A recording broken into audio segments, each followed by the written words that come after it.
North south ইউনিভার্সিটির কাইগেটটা যখন পার হচ্ছিলাম ভাবিনি জীবনটা এত কঠিন হবে। এসইও শিখেছি ঠিকই, কিন্তু সোশ্যালে পোস্ট করলে রিচ নেই, ভিডিও দিলে ভিউ নেই। বন্ধুরা সব জবে ঢুকে যাচ্ছিল, আর ওদিক থেকে আসছিল ওর বিয়ের প্রস্তাবের খবর। ফাইবার ট্রাই করতে চেয়েছিলাম, কিন্তু হুজুর যখন বললেন ফাইবার ইসরায়েলি কোম্পানি, আমি হাত গুটিয়ে নিলাম। বড় ভাই বললেন ইমেল মার্কেটিং করতে, কিন্তু সব টুলের দাম এত বেশি। সাবস্ক্রিপশন নিতেই পকেট খালি। ফ্রি ট্রায়ালে যা পাই সব ওল্ড ডাটা। পরিশ্রমের কোনো ফল আসছিল না। শেষমেশ বড় ভাইকেই ফোন দিলাম। আরিফ, তুমি লিড স্টল কেন ট্রাই করছো না? লিড স্টল দিয়ে দেখলাম গুগল ম্যাপস, লিঙ্কডইন সব এক জায়গায়। প্রতি ইমেইলে 1 সেন্টের থেকেও কম খরচ।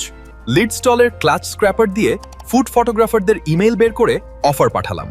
প্রথম রিপ্লাইটা যখন এলো বুঝলাম আল্লাহ মুখ তুলে চেয়েছেন। ধৈর্য আর সহিক টুলের ব্যবহার আজ আমার জীবন বদলে দিয়েছে। আজ মনে এক অদ্ভুত শান্তি। আলহামদুলিল্লাহ, আজ ঘরেও পরম সুখ। আল্লাহ আজ আমার স্বপ্ন পূরণ করেছেন। আপনার সফলতার রাস্তায় লিডস্টালকে পাশে নিন।